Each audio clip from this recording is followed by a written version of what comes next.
Welcome to the CISSP Cyber Training Podcast, where we provide you the training and tools you need to pass the CISSP exam the first time. Hi, my name is Sean Gerber, and I'm your host for this action-packed, informative podcast. Join me each week as I provide the information you need to pass the CISSP exam and grow your cybersecurity knowledge. All right, let's get started.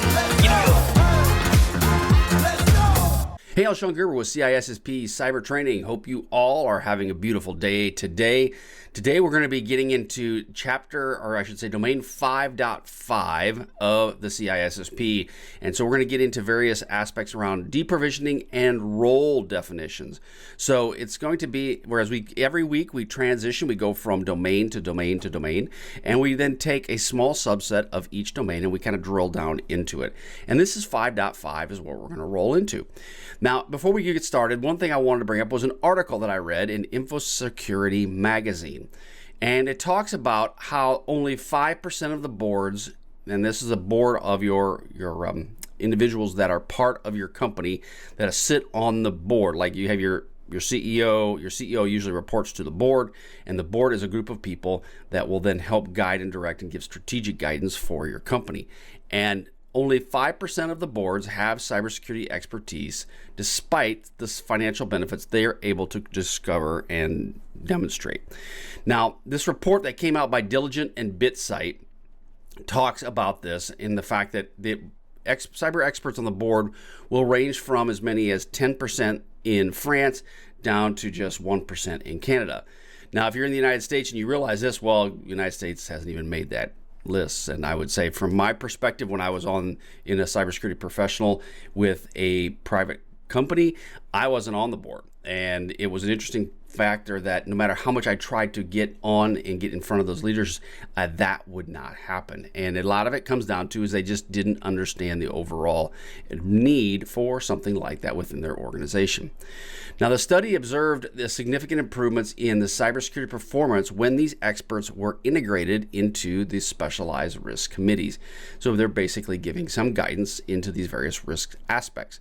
Now, part of a major company, it is all about risk. It truly is. And the risk in the past has been, what kind of compliance risk do I have? What kind of legal risk do I have? Well, the cybersecurity risk, as time has gone on, they're realizing it's more and more, it's playing a bigger factor in overall company performance and how should a company do it or do their daily activities. And one of the things in here, they said that they had cyber experts on an audit or a specialized risk committee. They achieved an average security performance score of 700 out of a maximum of 900, compared to the score of 580 out of those businesses that didn't have an expert on these committees.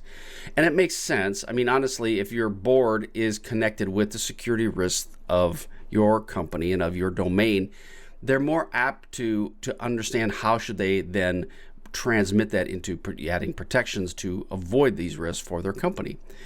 Now, they said that countries where companies are most likely to have a specialized risk committee were Australia, the UK, Canada, and France.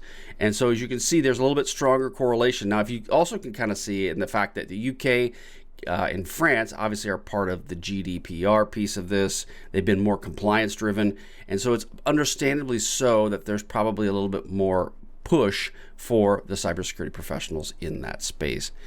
But all it's really coming down to is the fact that everybody's going to have to deal with this at some point in time. So what they're saying is over a 3-year period, the average total shareholder return, which I call TSR, for a company with advanced security performance ratings was 67%, compared to 14% for companies with basic ratings. So what are they really saying here? All they're saying is that if you have your security people embedded within your board, then the odds are high that you are going to put the proper protections in place to mitigate and reduce the risk, or in some cases, you may enhance your security protection posture to actually buy down some of the risks that may be occurring within your organization.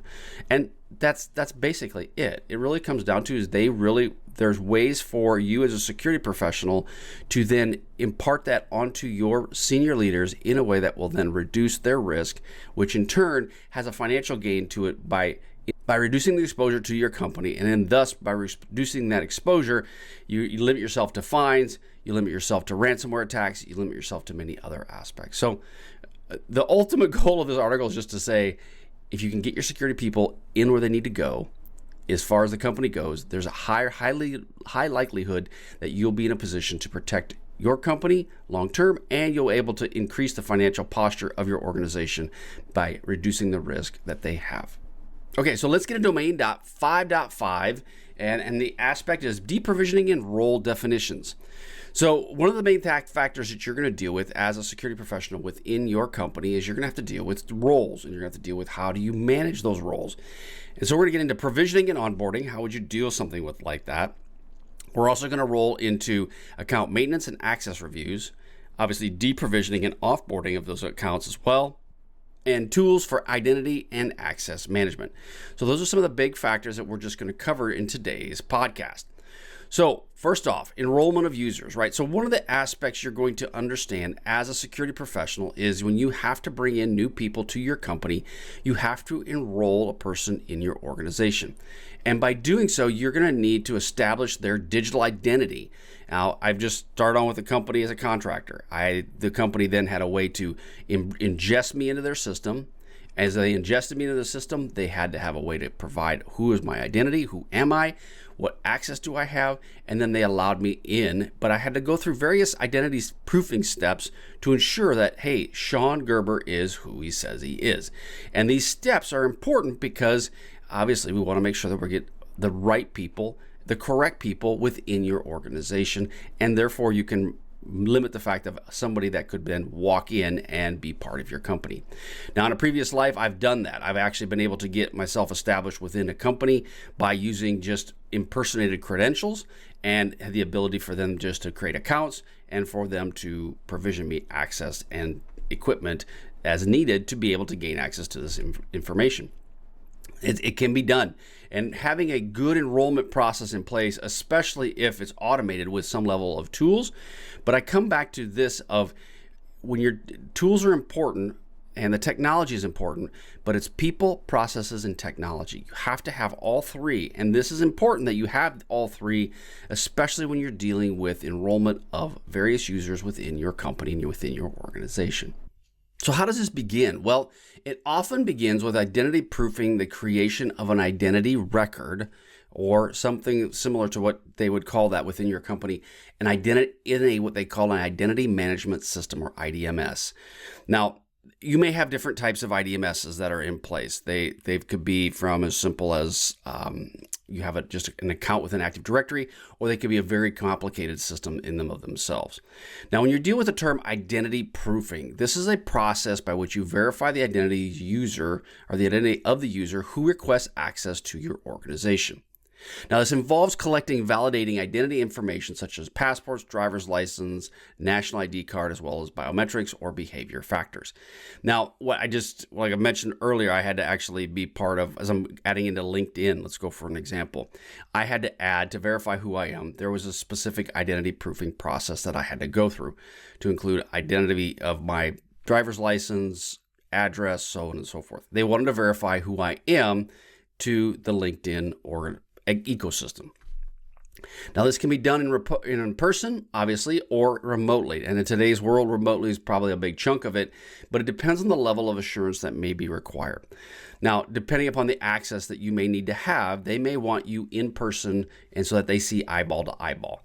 I did an interview for a friend of mine that was getting a security clearance. And so therefore, an individual met with me one-on-one to discuss this individual's personality and their background because they wanted to get into a role where they would have access to classified type information. So the purpose of this identity proofing is to ensure that the user who they claim to be is who they are, and it helps prevent the fraud and obviously impersonations that may occur. Now, how do you determine the roles and the various access requirements of this? So it's based on the user's job function, and this appropriate roles are then assigned based on that function. Now, one thing that it really kind of comes into is as you get within an organization, you're going to find out that many people have various roles within their company. And leaders may say, well, I need someone who manages the tools. I need someone who can manage our compliance data. I need someone who can do XYZ. Doesn't matter, right? The ultimate goal is they need somebody that can do each of these processes. And so therefore what they do is they will set a role for that person. Well, that role then has specific access that is needed to do their day-to-day jobs. This is what they call role-based access controls, or RBAC. And we've talked about this obviously at the CISSP in our podcast, but it's used to help streamline the overall process. Now, what are RBAC controls? Well, RBAC is a method of restricting access based on the roles of the individual users within the company or the organization. And it assigns permissions and privileges to the roles rather than directly to the user. So what does that mean? That Sean has a role of, let's say, being a contractor. And as Sean is a contractor, I have specific access based on my contractor title. And that is given to me like basically a cookie cutter. Pick it up, give it to Sean. That then limits what Sean can and cannot do within an organization. Now, there might be times when Sean needs additional access, but then there needs to be a process in place by which Sean gains that access to be able to have the needs that he needs, right? So the ultimate point is just that you have a specific set of permissions and privileges directly to that role versus specifically assigned to the user. Now, this does simplify the management of access rights, and it ensures that users only have the minimum level of access needed. It's all about least privilege. You want to have the least amount of privileges they need to do their day-to-day job. And this is an important factor, whereas you'll see from a hacker standpoint, they are looking for roles that tend to grow. They have credential creep, we talk about it, where they go from, I had a basic contractor access, to now, because Sean is embedded within the organization for so long, he has picked up all kinds of credentials that now make him extremely targetable. This will happen especially when you're dealing with contractors that are maybe within an organization. Well, it doesn't really matter. It could be contractors or employees, but anybody that has been within an organization for a long period of time will tend to have more credentials than someone who's been there for a short period of time, especially if they don't have a good access control solution in place that manages both the accounts, the people, and their overall role. Now, RBAC can also be used to improve security compliance, and it is auditable. Right? That's an important factor in what you're doing, is that even though you have these security tools and compliance tools in place, you want to make it auditable, which basically means you have the ability to go in and look at it, ensure that the person has the rights that they're supposed to have. Now, when you understand RBAC, it's a method of restricting access to authorized users, right? We talked about that just a little bit ago, and it simplifies the management of these user permissions and can be scaled and set specifically to the size and complexity of your company and the systems that you're using. So it's an important factor of using RBAC with any company that you're in. Now, you're defining role. One of the things that deals with RBAC is you want to define the roles that you're dealing with.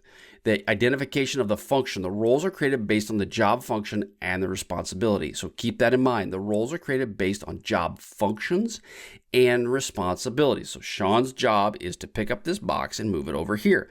His responsibility is to ensure that it's on time. So if Sean's job is to pick up this box and move it over here, well then, from an IT perspective, Sean should only have access to maybe check his email and maybe go to the internal website. Anything else of that, or maybe and pay, right? So that's about it. Outside of that, Sean shouldn't have to do a whole lot. You then assign, each role is assigned specific privileges that align with the functions of the role. So you assign those privileges, they align to that function. And then from there, you have what we call the separation of duties, or SOD. This ensures that roles are designed to prevent conflicts of interest or fraud.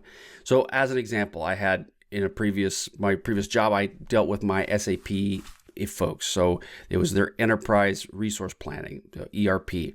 And I had a separation of duties in the fact that if my folks were to go and do one aspect, then for them to make changes within their environment, it had to come to me for me to do the approvals.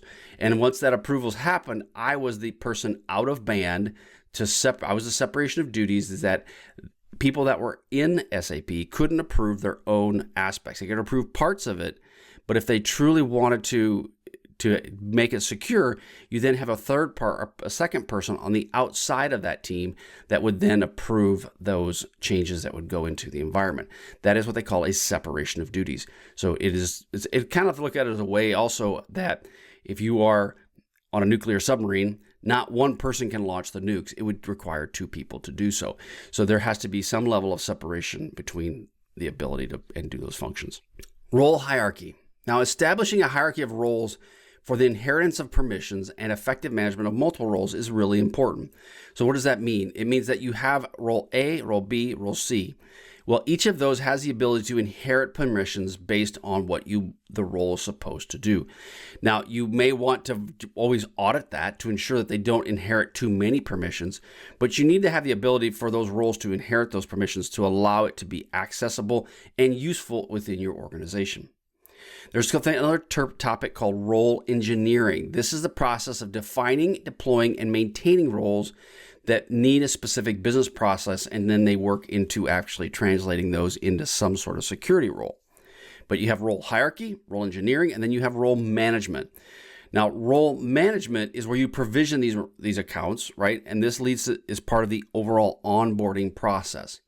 You then have a review and adjustment. You regularly review the roles to ensure that they are aligned with the business needs, making adjustments as needed to ensure that the role meets what the business is asking for. So role hierarchy, role engineering, role management. And in each of those, the hierarchy basically inherits roles or the capability of the role. Engineering is maintaining, deploying, and defining what the role is. Role management is providing or provisioning the roles and the new users as they go through the onboarding process. And then role management is deal with reviewing, basically auditing, and then making adjustments as needed to as it fits your business needs. And then role lifecycle. This comes into where you creates, maintains, and deactivates. You want to have a lifecycle in place established so that when you create a role, there is a plan and process by which you maintain that specific role, and then there's a process by which you deactivate that role. So often you will see the creations of accounts that are based on a role, and they never go away.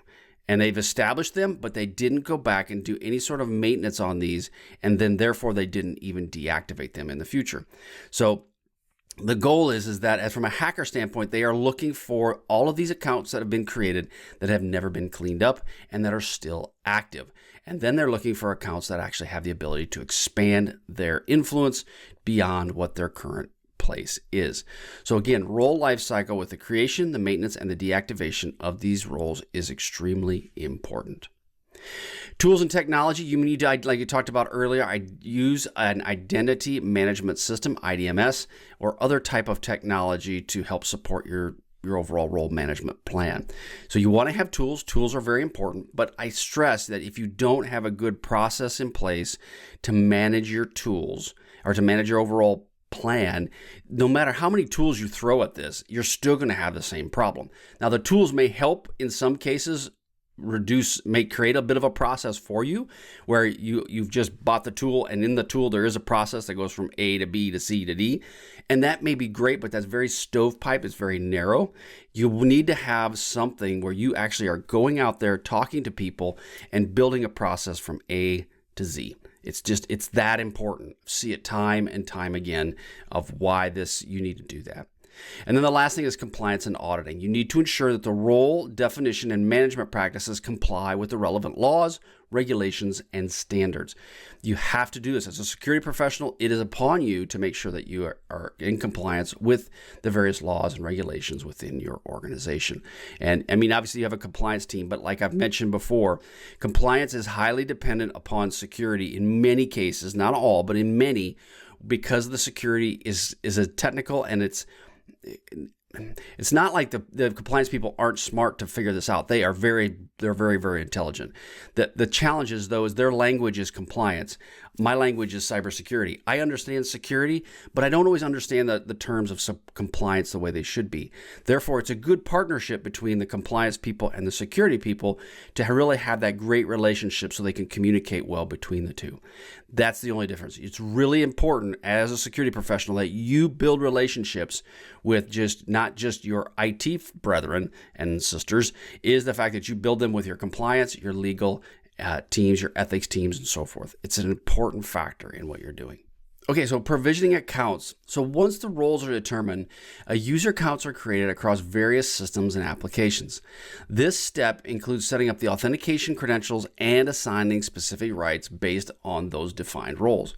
So you have to set this up. Now, in many cases, this is an automated process for the authentication piece of this. But you have to define it, then you have to set up the process by which Sean comes into the organization, and then Sean will need to have multi-factor. Sean has to have a username and password.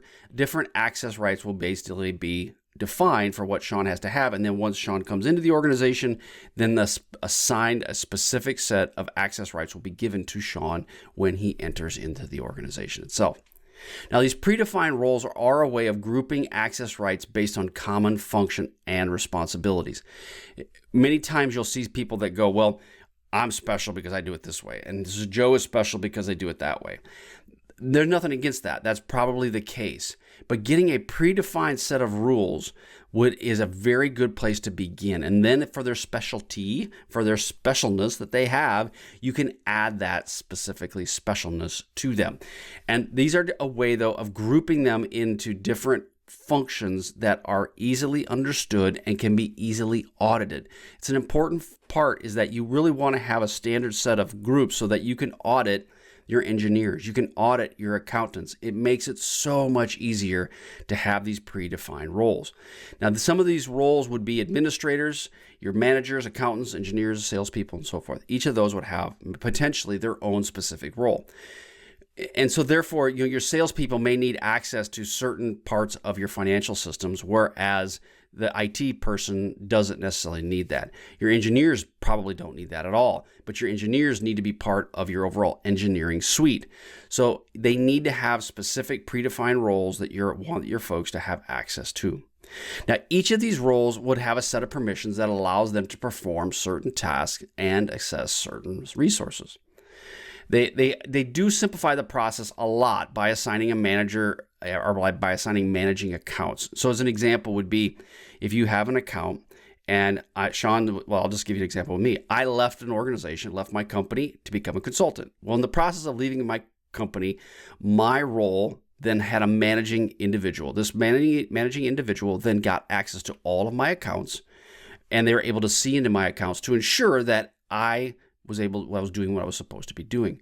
But you have an assigning manager that then can assign that Sean needed to have access to this account, this account, and this account. And so he was setting those rights of what I needed.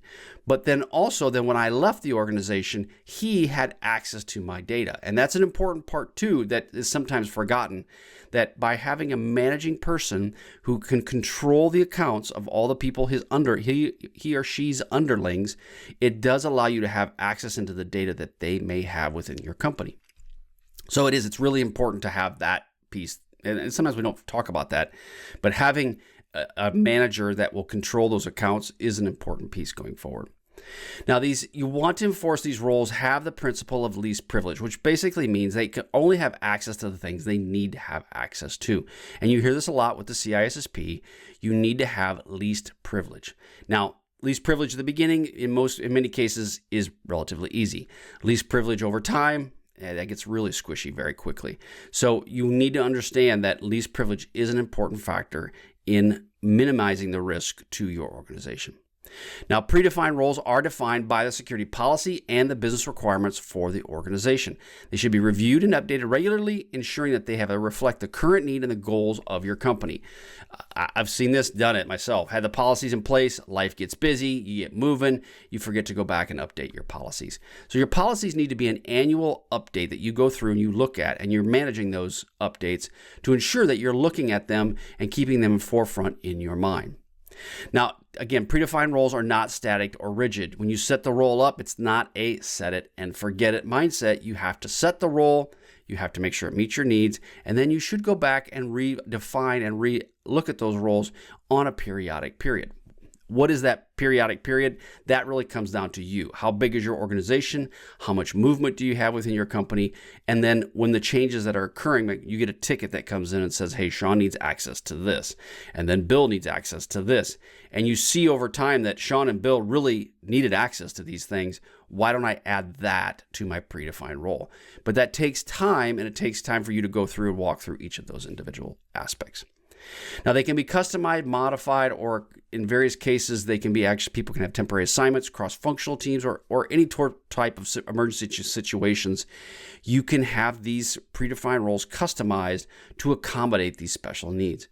And you need to have a process, again, by which you do this. Because what can happen is if Sean is the person that is the one individual that can approve or disapprove an account's access, well, now Sean can start adding all kinds of people, but nobody else is available. Nobody else knows what's going on.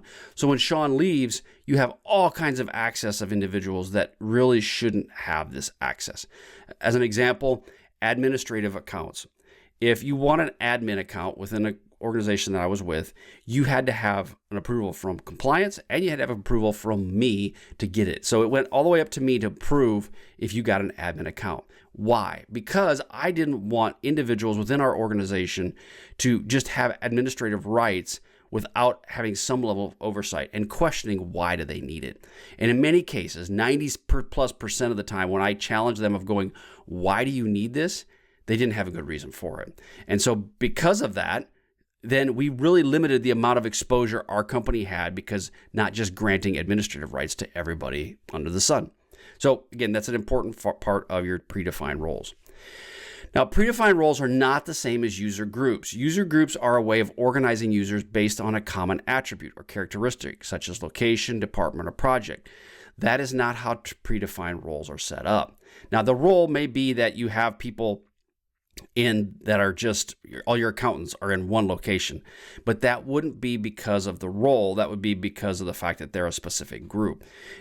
So again, the point I'm trying to make here is the fact that you need to ensure that your predefined roles are established and they are outside and different than the actual overall user group of your organizations. And then your groups can be used to facilitate communications, collaboration, or resource sharing among each and all of the users. But they don't necessarily imply that the rights or the permissions that the group has. Okay, so now we're going to roll into account maintenance and access reviews. Now, when you're dealing with account maintenance, the organization needs to change, right? So if you have an organization that needs to change, new roles need to be created, they have new services that are being supported, then you need to define what each of these new roles are. And each of these would have a specific aspect within your company and how it would meet your current organizational structure and the overall responsibilities of the user. So you need to define what those are and ensure that they have what you need for your organization to be successful. Then there's account maintenance, and this involves updating the user's accounts to reflect changes such as promotions, transfers, job changes, responsibilities. All of that stuff is there, and it's crucial that you have this to ensure the users have access to all the resources they need while preventing what we talked about earlier, privilege creep. You want to avoid the ability for an individual to continue increasing their privileges over time because they move to new specific roles. You want to try to automate this as much as possible, but at the end of it, you have to have potentially somebody look at this. So as an example, if you move from one job to another job or a new role is created, and then you get added permissions, maybe the supervisor has to approve you to be added, your permissions to be added to this role. So it's something that you have to consider, and that this can be automated in a way of a tool that does it, or it could just be a process that, depending upon the size of your organization, that will go through this process as well. Now, account access reviews, there should be regular reviews obviously conducted to verify the users have the appropriate access. I have been on numerous calls where we have stopped access of individuals, and then managers and senior leaders have come down and said they need access. And we grant them the access, but after the process of getting the access for them, there then is a process by which we walk through and find out, okay, Why did you come and talk to me about this? I mean, even though it's in your responsibility, you own the business and you wanted these changes, but why did you talk to me about this one specific role? Do I need to make changes to other roles to ensure that we don't have to have this conversation again? And it's not a bad conversation, it's a good conversation. You want to have these discussions with individuals within the company to ensure that you're giving them the right access. But at the same time, is you don't want to just blanket where the boss comes down and says, give them access. Okay, they have access. Somebody else comes in and says they need access. Okay, give them access. If you do that, you're going to, real quickly, you're going to be in a situation where you have, everybody has all kinds of access, and then you're going to have to pull that back in at some point in the future. And what I've seen before is, even though you had an individual that allows this kind of proliferation of accounts, then when that person leaves, the next person comes in and they have a monster of a mess to clean up. So it's important that you as a security professional are helping your leaders make the right call as it relates to these various accounts.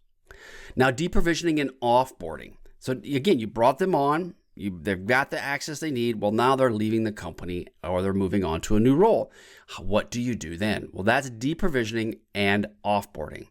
Deprovisioning is when a user's access is no longer required and their account is deactivated, right? It's being turned down. Just like Sean. When Sean left my company, they turned it all off. I lost access. I didn't have remote access, didn't have any of those things, were all gone.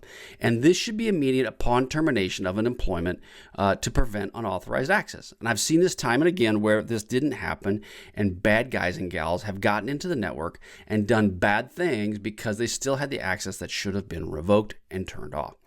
So you need to have a process in place by which you're doing this. So if you haven't heard this conversation yet, technology, people, processes. Got to have all three. If you have all three, you're in a much better position. Same with deprovisioning. You need to have a process by which when the person leaves the company, they have their rights removed. Now, offboarding, this is the full process by which you manage the exit of an employee from an organization. So if you deprovision an account, that's one thing, but you offboard them completely. This includes not only the accounts, but also return of company assets, ensuring the data associated with the user is handled according to data retention. All of those pieces are part of the overall offboarding process. So you deprovision Sean Gerber's account, gone down. But offboarded Sean when Sean turned in his laptop, his badge, his key fob, all of those things got turned back in during the overall offboarding process.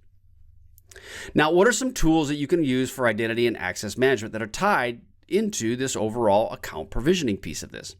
Well, obviously, single sign-on tools, we talk about those in CISSP Cyber Training. We talk about it on the podcast. There are various tools that allow access to multiple applications with one set of credentials. Again, simplifies the login process and improves the user experience.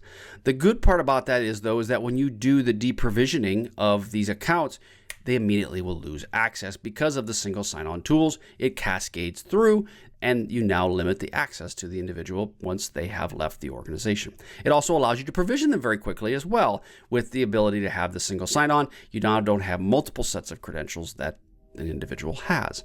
So it's a great way, a great tool to help limit for our provisioning and deprovisioning employees in the various roles they have within their company. And so it's an important factor. Now, you want to integrate this single sign-on with various pieces of this, such as SAML and OAuth. These are the protocols we've talked about on the podcast numerous times. And the purpose of this, obviously, is to increase the seamless login process across these different systems. And it does reduce the risk of password fatigue and potential breaches. And I will say the fact that many people use the same password for everything. Well, okay, so if they're going to use the same password, then at least at a minimum, I can validate them through a single sign-on process. Now, the goal, though, is to educate your employees so that they are doing more than just using that same login. They're using a process by which they are aspect of using maybe a password keeper, a password vault of some kind, and then validating and rotating their passwords. If we teach the employees, it doesn't mean they're not going to still make mistakes, but you have a much better chance of being successful within your organization by teaching and training your folks. Another one is multi-factor authentication. So the multi-factor is an additional layer of security requiring 2 or more verification methods. Obviously, your phone, They could have a specific hardware token, could be biometrics or something like that. That includes something that the person knows, obviously the password, something that the person has, or something the person may be, right? Something is. I was talking to my father who's in our insurance, and he was just explaining to me how he just can't stand how much has changed, and now he has to have all this multi-factor stuff in his insurance stuff. And I'm like, yeah, Dad, you have to do that, because if you don't, the stuff that you've worked so hard for 50 years could go away as quickly as a fire burning down a house. So you just definitely want that to protect yourself. Now, the purpose, again, obviously is requiring multiple forms of user verification to limit the ability of someone to get in the middle, and have access to your accounts, because maybe your passwords were compromised or you use the same password. The ultimate goal is to help limit that exposure to the company and to you. Now, there's various verification methods, like I talked about. We have passwords, we have tokens, we have biometrics, and then we also have an adaptive authentication, which then can adjust the requirements based on the risk assessment that's done of that specific account. So if you have an admin account, maybe there is an adaptive authentication based on, I'm going to then require you to have multi-factor every time you log in, based on what you're capable of doing within your organization. Or it may be, you know what, single sign-on, and you do multi-factor once in your lifetime and you're good. These are all based on various aspects within your company. It just depends on what is the risk of your company. And then compliance will help the regulatory standards by adding an extra layer of security as well, because compliance is involved in what you're doing. Two more tools we're going to quickly go into is, one is Identity Governance and Administration, or IGA, and this helps manage digital identities and access rights. How this works is it enforces the identity and access policies across on-premises and cloud environments. It does define administrator user roles and access privileges. So it's an important factor within your company as you're dealing with digital assets across many parts of your organization, to include within your on-premises environment as well as cloud environments. And then last one is what they call a PAM. A PAM is a privileged access management tool. Now, PAMs can be done in different ways. In many cases, what they are is they're designed to store passwords within your company. They are typically a high-risk type of product. What I mean by that is, if some of the bad guys or girls got access to a PAM, it could be extremely detrimental to the organization, because they would have access to all of the tools and the passwords to gain access to your organization. So therefore, PAMs are basically designed to manage and monitor privileged accounts which have elevated rights within your company. If you don't have a PAM, I would highly recommend that you get one within your company. Look at it, figure it out. Do not allow your high-risk folks with elevated credentials to keep their own passwords in a way that is being stored on their local devices. Do not do that. Get out of that business. So even if your PAM is a simple solution, say for instance you have Keeper is a good example, where you can share passwords amongst a group, but they're stored in one location. At least then you can add some level of rights or some level of requirements around those passwords to ensure the length, the complexity, and so forth. And then also, if you can get into a PAM that will then track users check in, check out of these tools, it could be extremely valuable to you in a way that you now know that Sean logged into this system, checked out a password, and then used it. You now have an auditability and traceability for Sean. So again, it does limit the access to the systems and data. So it's got some level of access control. It does session monitoring, which it can track and record privileged sessions. You can even record it where a person goes in, it records what occurs, and then you can then go back and replay that if you want to for auditing purposes.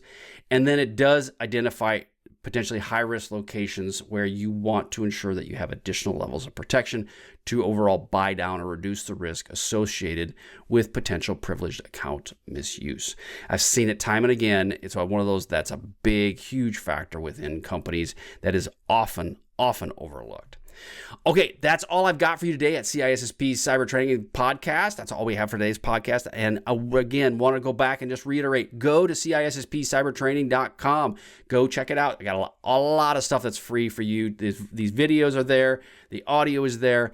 I have an entire system. My blueprint is set up specifically to help walk you through your CISSP journey. If you follow the blueprint, you will pass. And the purpose is that it walks you through the book, it walks you through what you should listen to, and it defines how you should be able to get ready for the test so that when you sit for the test, you are much better prepared to pass the exam. I highly recommend you go and check it out. Again, the CISSP cybertraining.com, go for free stuff, but you can also get the stuff you need to pass the CISSP the first time. It's that good. I mean it. It's seriously. If you go through it and you follow the program, you will pass. But you got to follow the program. You can't do it a little. You got to do it all. And so that's why it's important that you just go through and do this entire program. Again, go to CISSP Cyber Training. Excited for you. Go check me out on LinkedIn. Check me out on YouTube, and be happy to connect with you. Just reach on out, and we'll be happy to chat that way. Have a wonderful day, and we will catch you guys on the flip side. See ya.